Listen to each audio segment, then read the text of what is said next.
So that's what it's like to be on the other side of one of those games where somehow we did have the most devil start to a game ever, giving up the first goal yet again, this time only 15 seconds in on the very first shot.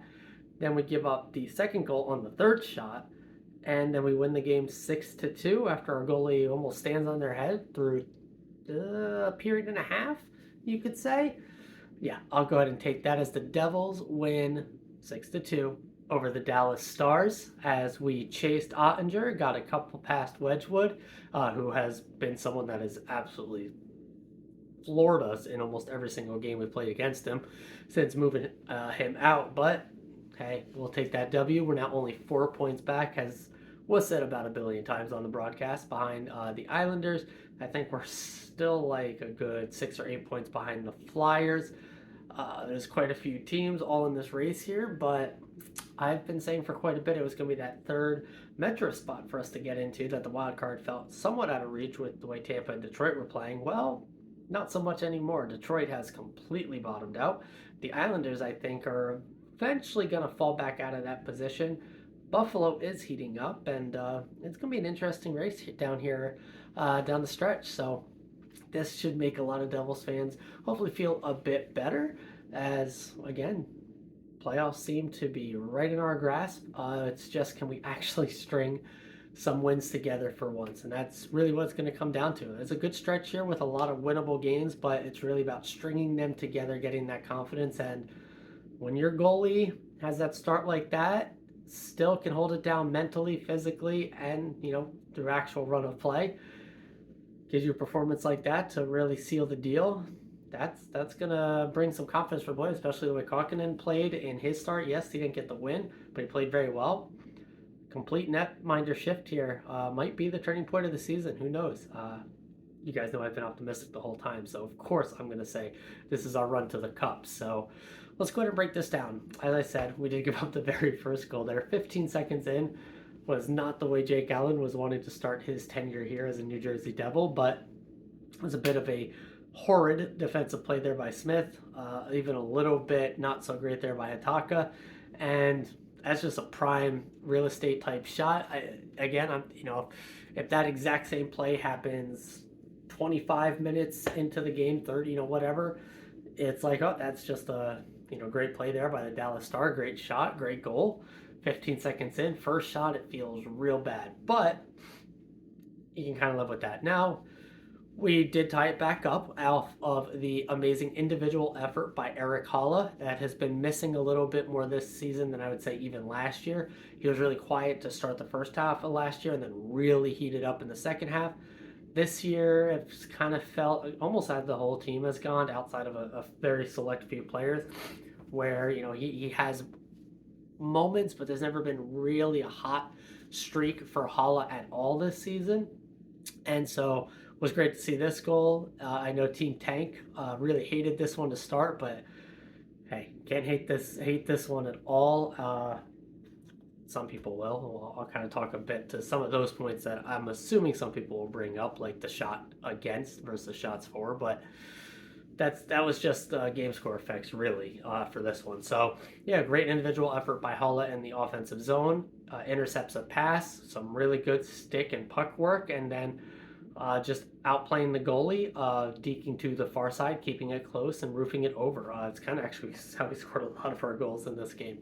But then we kind of did the, oh, here it goes again feeling of the Devils, where we got one save and then the third shot against, it's another goal. And this is the one where you're like, that's a goal a Devils goalie is going to give up. A very weak shot, almost a pass from along the boards, far side, weak angle, and just kind of glides perfectly, goes off of the far foot, deflects right into the back of the net. That's the goal Jake Allen will obviously definitely want to have back.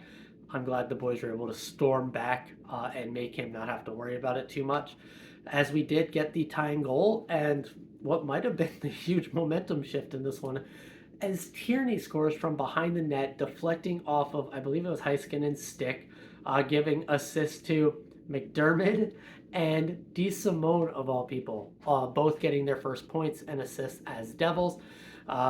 Quick point here, as I'm going to keep this mostly positive, this one, as there's been a lot of negatives lately. McDermott can't take that penalty. Ball, a couple of those are very borderline, especially. Here, I'm going to do a little rant here.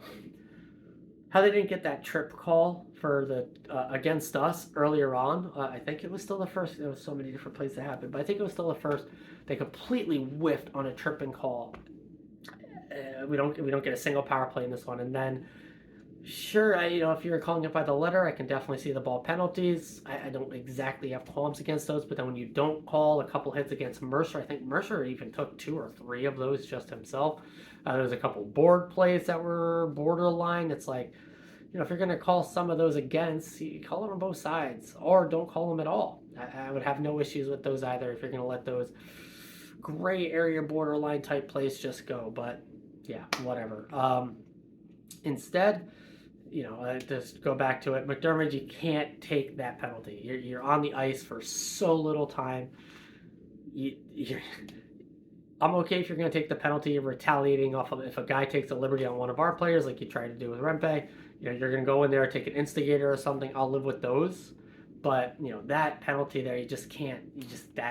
You can't take that. Now, our penalty kills showed up. That being said, it wasn't, the most lockdown thing ever. Dallas definitely had their chances on the first power play in the first half, and then it was like picturesque penalty kill in the second half there, especially Mercer, Bratt, Nico. The other penalty kills, there was a couple, moments, but I would say for the most part they were quite good. Jake Allen had to be our best player, and he was, outside of the first 3 shots, really. We then, in the second period, for about a 4-minute, maybe 5-minute stretch, it was like, 3.5 minutes where we actually got the goals, but about a 5-minute stretch where we just dominated. And then from there, it was basically Dallas for the rest of the game outside of some very select moments. So in those 3.5, 4 minutes, we had the amazing shift there from Nico, Jack, and Mercer. Nico with the setup to Mercer. I didn't actually check the box score at the end of this one. Is this like the first time we've had 6 goals with no Jack Hughes point in forever? Maybe. I don't think Jack got credit with any assists, but yeah, amazing pass from Nico. Even better play by Mercer, who got absolutely robbed earlier and instead does that amazing play. We'll take that, baby. 3-2 lead for the New Jersey Devils. Moments later, we have another amazing setup by one of our best players in Jesper Bratt, right to Timo, right off his stick. Timo continues to stay absolutely red hot. I gave some, lenience to Nico, Bratt, and Timo, staying off the score sheet in a game. Here they are right back on it, and 4-2, Devils. And then it really felt like we were taking off, and they pulled their goalie. Couple saves from Wedgwood, and then Nosek comes in, gets his first goal, first point as a New Jersey Devil after 22, 23 games now. Fantastic for him. You love to see that. You could see the relief on his face. You could tell in the interview how happy he was for that to go in. And I'm happy for him. I don't think he's been, the most amazing player. I think he's had his uses on the penalty kill for sure. Getting him on the score sheet, that is amazing for us. 5-2. And really from there, it was full defense mode.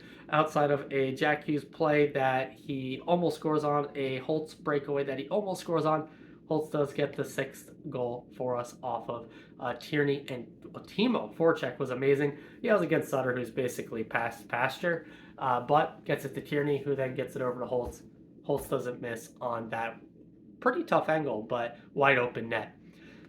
Dallas took it to us, and you can watch that team in the offensive zone. It's like, wow, you can tell why they are where they are in the standings. That team in the O-zone is just art really to watch. I mean, they're just enjoyable to watch. Yes, it was against us, and if we didn't have multi-goal lead there, probably a bit more heart rate inducing. But yeah, no, they are fun to watch. They're a great team. So we didn't get a power play to really discuss. Penalty kill we said was great.